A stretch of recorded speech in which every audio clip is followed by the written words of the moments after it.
you know what's going on in regards to the recent global news article that covered the false allegations against me.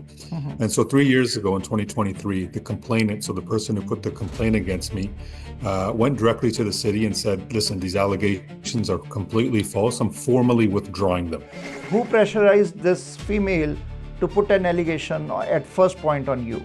I'm requesting the City Council to do the right thing and to correct the record, to take the defamatory report offline, and to make a public acknowledgement that these allegations were fully withdrawn and that the complainant regrets making these false allegations against me. There was a settlement of $60,000 between you and complainant, and you used the city funds to make that settlement. Is that right? You know, when somebody speaks out, there's a lot of people who are going to throw out rumors. And we're going to probably hear more rumors now, particularly now that this issue has come up. And in my absence, we've seen a city in decline. We've seen corruption. We've seen crime at an all-time high where people are scared to come out of their house. We see a high cost of living, and we see a 27% tax increase. Do you have plans to run in this coming October election in Brampton? Correct the record, clear it from their website, make a public acknowledgement of it, and allow me to reestablish my name and my reputation, which they've tried to tarnish in the last 4 years. Are you planning to sue the city? Is the legal battle going on between you and City of Brampton? Because you also mentioned that $6 million of lawsuit can go against city if they don't expunge the report, if they don't clear the records against you? So I don't think anybody in the city is interested in having me back and speak upon the decline of the city in the last 4 years and what's actually went on. As I mentioned, there's nobody speaking up right now. Okay, in case city don't go ahead with the expunge the report against you, if they go ahead with as it is, if they don't erase the records of allegations against you, then what are your options? What will be your plan? Still you will be running for councillor seat? My opponent ran probably one of the most dirtiest and disgusting campaigns we've ever seen in the history of this city. And I think their record in the last 4 years just shows you what kind of campaign and what kind of term that they've had. It's been riddled with scandals. It's been riddled with corruption. Because in 2019, whole of the transcript was published. What happened in Turkey and all those reports, 268-page report, which highlighted that complainant said no 74 times in 3 minutes. Do you want to say that everything was false?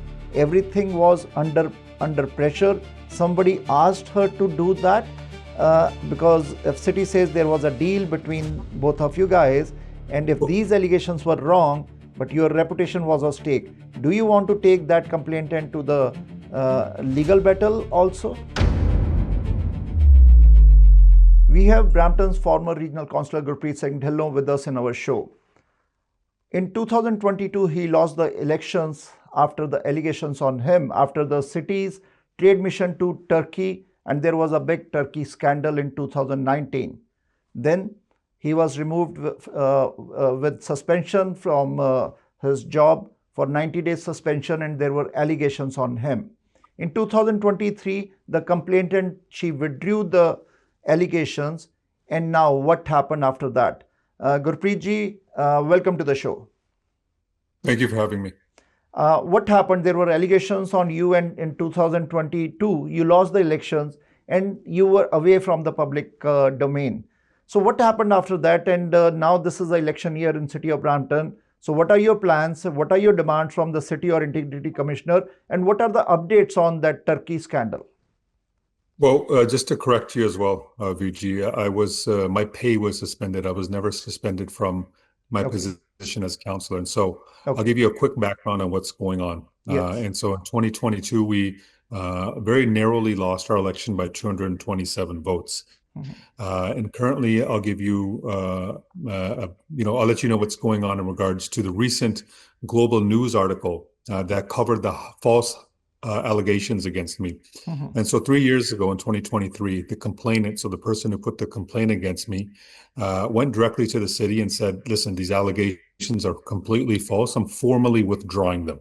And what they did was they said that they were pressurized to make these allegations, and they also mentioned that they have deep regret for making these false allegations So against who me. pressurized, And at Vipriji, that time, who pressurized this female to put an allegation at first point on you?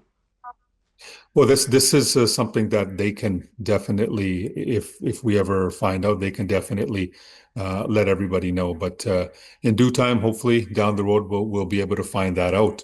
But 3 years ago, at that time, this false integrity commissioner report should have been canceled. It should have been voided.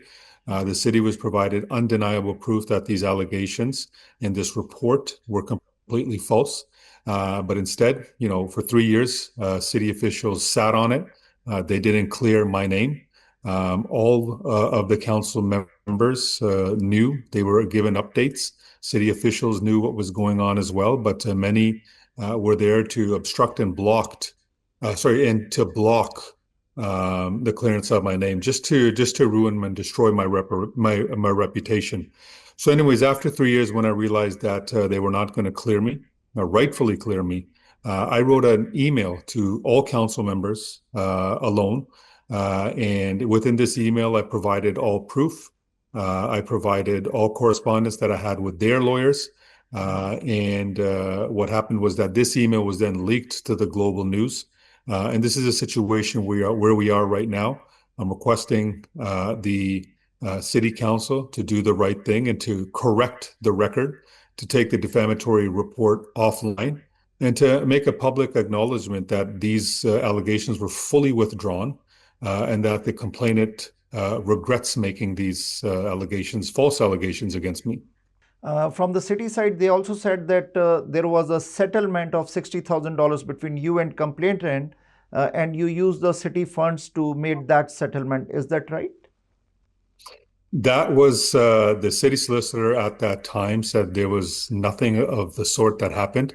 And so what you're going to have, Vijay, is many people who, when somebody speaks out, there's a lot of people who are going to throw out rumors. And we're going to probably hear more rumors now, particularly now that this issue has come up. And because they fear that I will come back and I'll talk about the 4 years that just happened. And so when we talk about from 2022 to 2026, in my absence, we've seen a city in decline. We've seen corruption. We've seen crime at an all-time high where people are scared to come out of their house. We see a high cost of living, and we see a 27% tax increase. And so nobody in the city has addressed this. They've done nothing to fix this. And so they're worried that I'll come back and I'll be a voice to highlight this negative record. So, Mr. Dhillon, do you have plans to run in this coming October election in Brampton? So this October 26, 2026, for the election, I will be putting my name in the race. And I think it's important that I get back in and I become a voice for the people. There's too many people telling me, hey, Gurpreet, since you've been gone, in your absence, we've seen a decline in the city, as I mentioned just previously. And so we're going to come back, be a voice. We're going to increase services. We're going to decrease or stop these major, these crippling tax increases on people. As of today, what we heard that you are demanding from the Integrity Commissioner or the City of Brampton that your demand is that sexual misconduct report should be expunged, means erase total records against you from their records because the complainant, she withdrew the allegations in 2023. Is that your demand right now from the Integrity Commissioner? I'm asking it's not in the Integrity Commissioner's hands. It's completely within Council's hands. The Integrity Commissioner just gives recommendations. Council makes the final decision. What we're asking them to do is to do the right thing, correct the record, clear it from their website, make a public acknowledgement of it, and allow me to reestablish my name and my reputation, which they've tried to tarnish in the last 4 years. Okay. Are you planning to sue the city? Is the legal battle going on between you and City of Brampton? Because you also mentioned that 6 million of lawsuit can go against city if they don't expunge the report, if they don't clear the records against you. So we've sent the city a notice. We've indicated to them that we're going to put a $6 million lawsuit on the city. I've also told them in the last email I sent them that all we want is our name cleared. We're willing to drop the lawsuit completely and ask for no money, because at the end of the day, we're interested in clearing our name. We're interested in doing the right thing and correcting the record. So, what is city's Um, response now on this the email? city has not responded. As I've told you, Vijay, the city doesn't, I don't think anybody in the city is interested in having me back and speak upon the decline of the city in the last 4 years and what's actually went on. As I mentioned, there's nobody speaking up right now. That's something that they fear. Gurpreet ji, in 2022, when the election happened, that time the Councillor Tu ran a very low ball campaign against you after all the allegations which you had on you. Does that hurt sometime, because you denied all the allegations and there was an election campaign which was quite a low ball, and whole of the Brampton they watched that?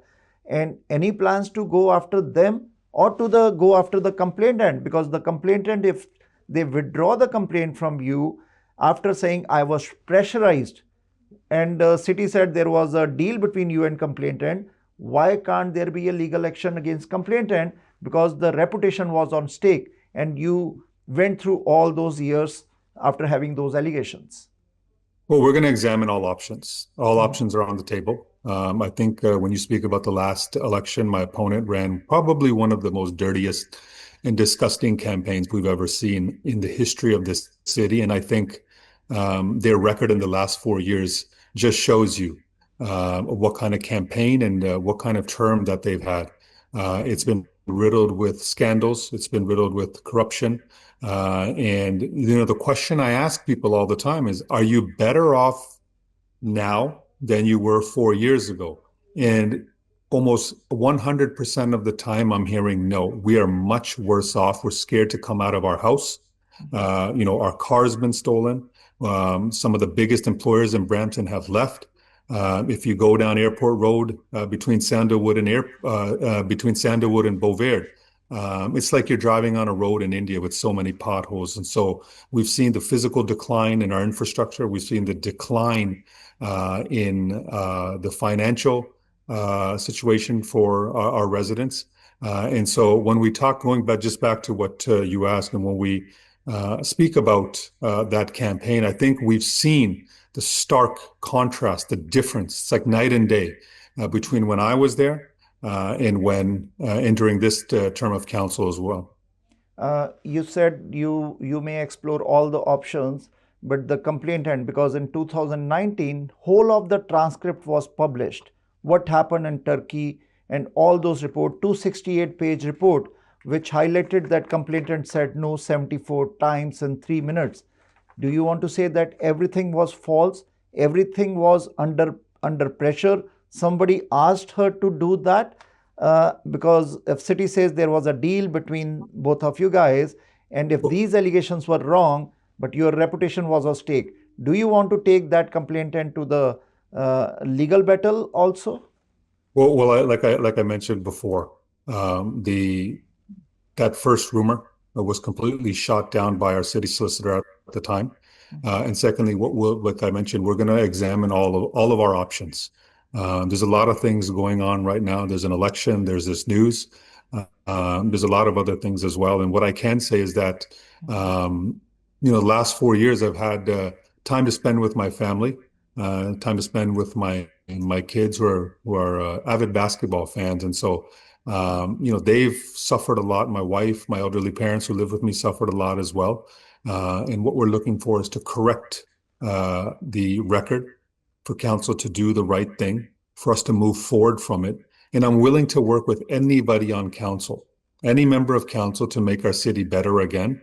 And I hope they join me in when we talk about our solutions to correcting what's went on in the past 4 years, whether it's the massive property tax increases, whether it's the high cost of living, whether it's out of control crime. And I'm going to give you an example, Virji, Yeah. of the stark difference between the last 4 years. I was able to get a community police station brought to fully funded, costed. We had a ceremony for it as well. It was going to be brought to Gore Meadows Recreation Center. And that was my first step into bringing a complete police station here. Unfortunately, after I left, even that got scrapped. Crime has went up, and now where are they putting a police station? They're putting it in west of the 410, not in our ward. So I'm very disappointed in that. And people are disappointed in that as well. And so the great gains we made, we've seen them all went to waste. But it's still not too late.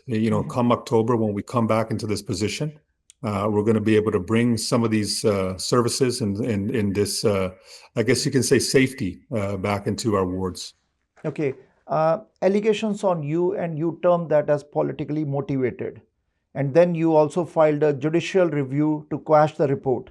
But Superior Court, Ontario Superior Court, that time they dismissed your challenge in 2021. And why you termed as a politically motivated? What do you think? Why against you? What was the political purpose of anybody to have a politically motivated allegations against you? Well, the judicial reviews was simply on the process. We said the process wasn't followed.